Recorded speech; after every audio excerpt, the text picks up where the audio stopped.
The art of independence. Every Sigma male prides himself on it. Walking through life on his own terms, carving his own path, refusing to be chained by expectations or manipulated by society's games. Independence is the Sigma's armor, his defining trait, his secret weapon. But here's the unsettling truth: there's something you're missing. Something so fundamental about your own nature that it's been quietly sabotaging your potential for years without you even noticing. You see, the most dangerous enemy of the Sigma male isn't the outside world. It's not society, not fake friends, not manipulative women, not even the system that tries to control everyone else. The real threat is far more intimate. It's the silent lies you tell yourself, the unconscious stories you've built in your own mind, the illusions you've mistaken for truth. And here's where it gets uncomfortable: Sigma males are masters of external observation. You can walk into a room and instantly feel the energy.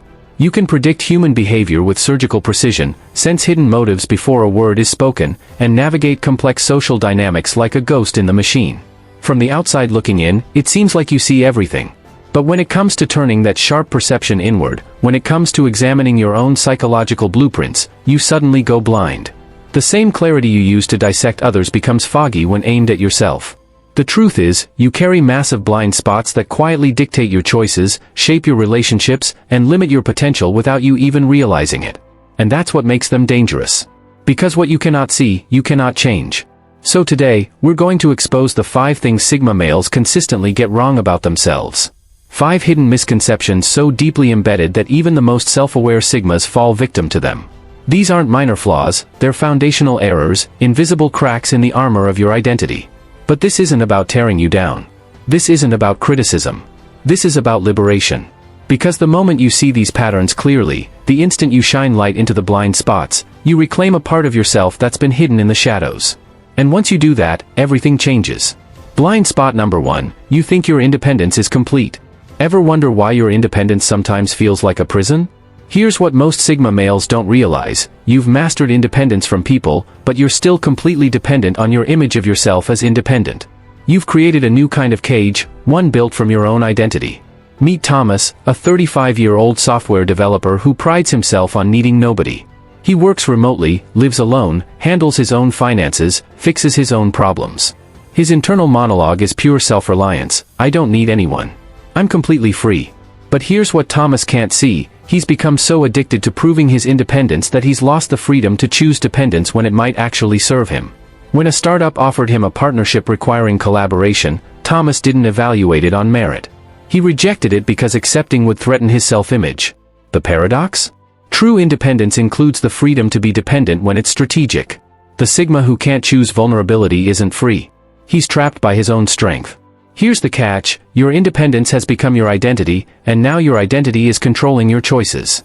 That's not freedom, that's just a more sophisticated form of imprisonment. Blind spot number 2, you mistake observation for connection. This one cuts deep because it touches the core of how Sigmas interact with the world. Most people think Sigmas don't understand others, but the truth is more complex. You understand people perfectly, from the outside. You can predict their motivations, decode their behaviors, anticipate their reactions. You're like a master anthropologist studying a foreign tribe. But there's a crucial difference between understanding someone and connecting with them. Consider Sarah, who's been trying to get closer to Jake, a 38-year-old Sigma, for months.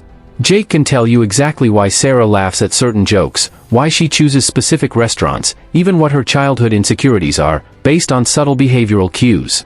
But when Sarah asks him, "How do you feel about us?" Jake freezes.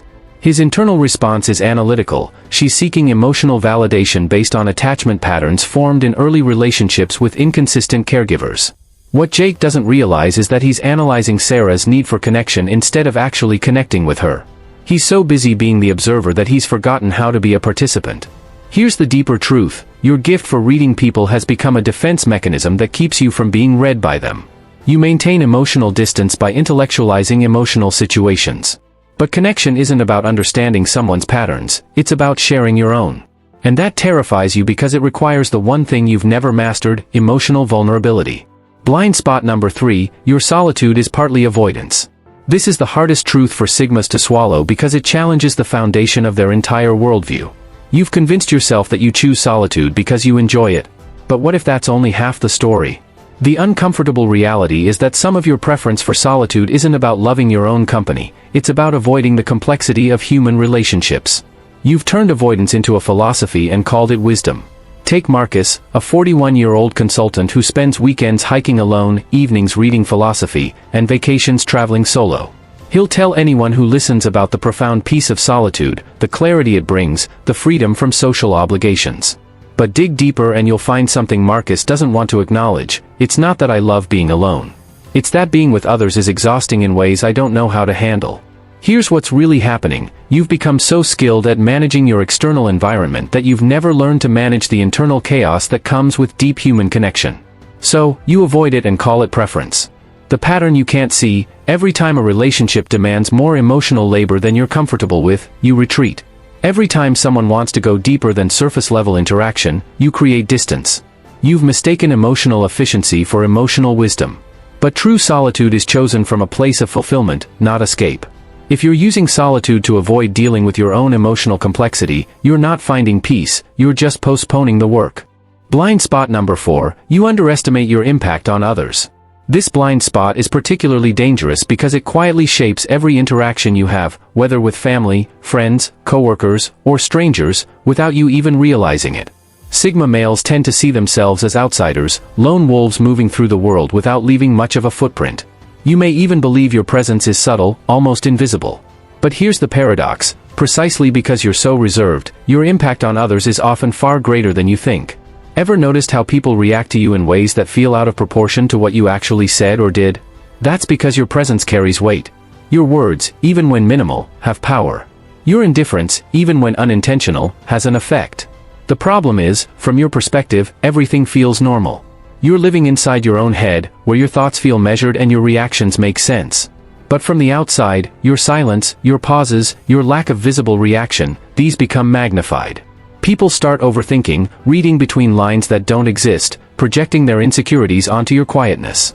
Take David, a 36-year-old manager who sees himself as low-key and non-threatening. He speaks quietly, keeps to himself, and rarely offers opinions unless asked. In his own mind, he's practically invisible. His self-perception? I barely register on anyone's radar.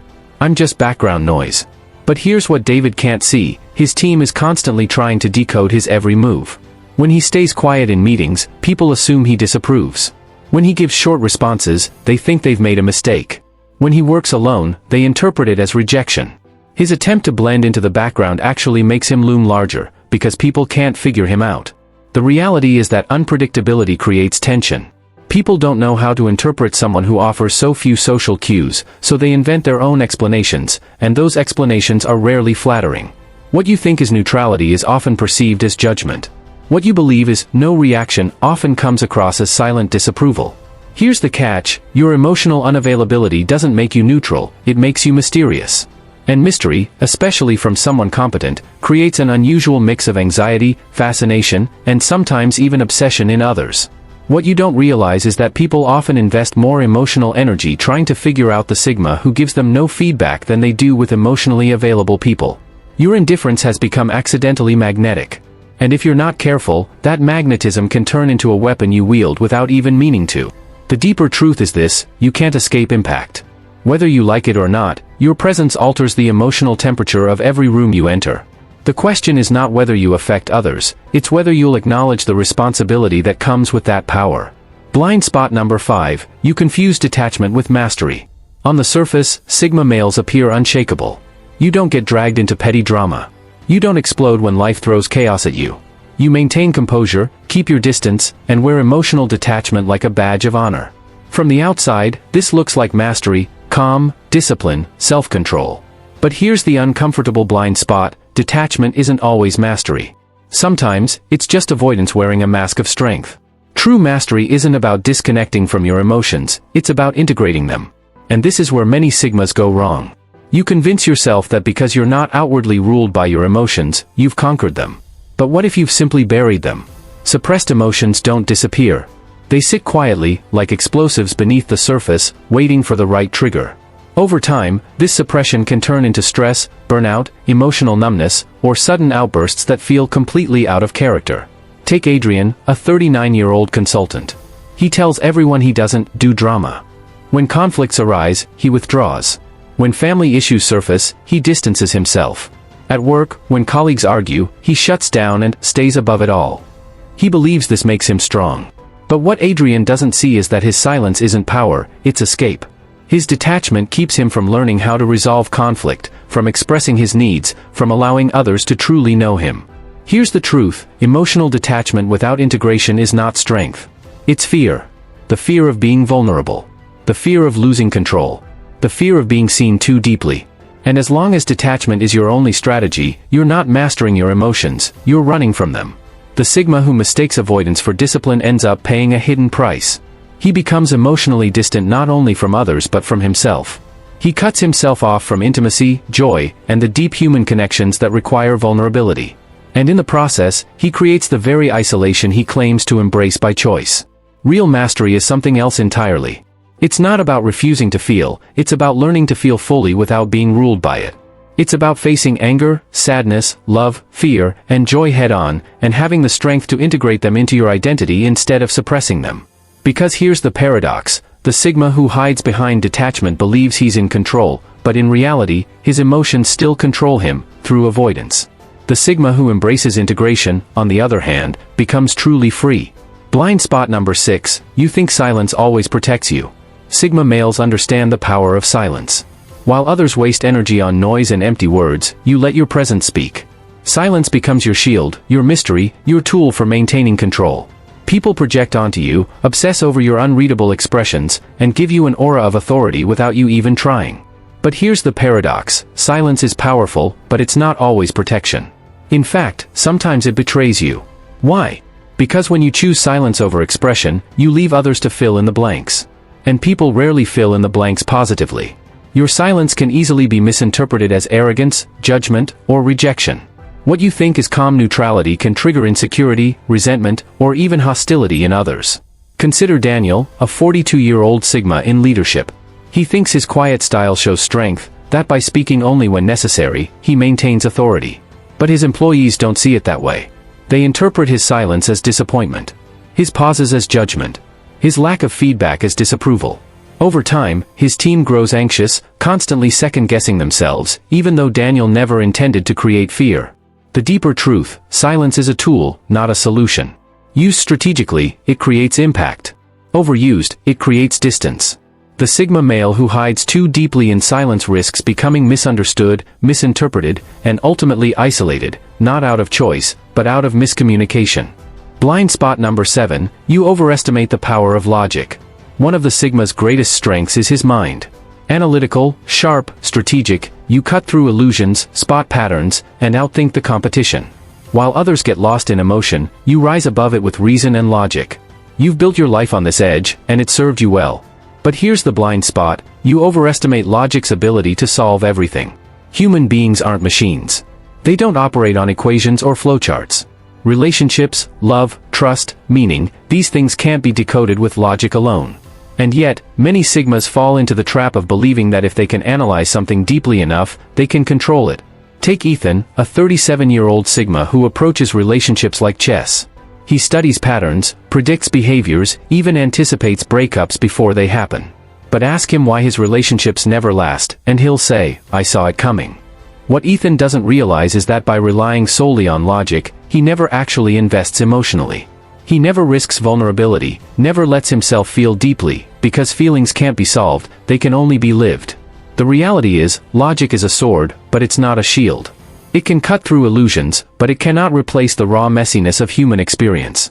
The Sigma who clings only to logic eventually finds himself emotionally starved, unable to experience true intimacy, and ironically, controlled by the very thing he thought he had mastered. Blind spot number 8, you've confused self-reliance with self-knowledge. This is the deepest blind spot, the one that underlies all the others. Most people assume that because you're self-reliant, you're self-aware. Wrong. You've mastered the external mechanics of independence, handling your own problems, making your own decisions, managing your own life. But self-reliance and self-knowledge are completely different skills. Mastering one doesn't automatically give you the other.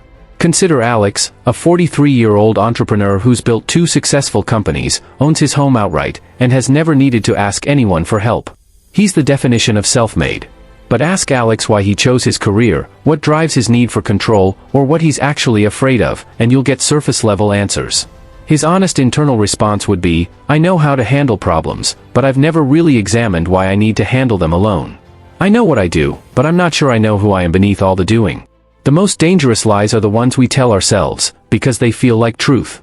For years, you've been living according to a self-image that's partially accurate and partially protective fiction. The accurate parts have served you well. But the fictional parts? They're keeping you from becoming the man you're actually capable of being. Here's what I know about you: you have the intelligence to see these patterns once they're pointed out. You have the courage to face uncomfortable truths about yourself. And you have the discipline to do the work of genuine self-examination. The question is, will you? If this video made you uncomfortable, if it challenged assumptions you've held about yourself for years, then it did its job. Real growth lives in discomfort. Drop a comment below with the word shadow if you recognize yourself in any of these blind spots.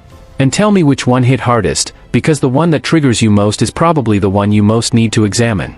Hit that like button if you're ready to trade comfortable self-deception for uncomfortable self-truth. And subscribe, because we're going deeper into the psychology of high-value men who are brave enough to question their own narratives. Remember, the unexamined Sigma is just a smart man with sophisticated defense mechanisms. The examined Sigma? He's unstoppable. Until next time, keep questioning, especially yourself.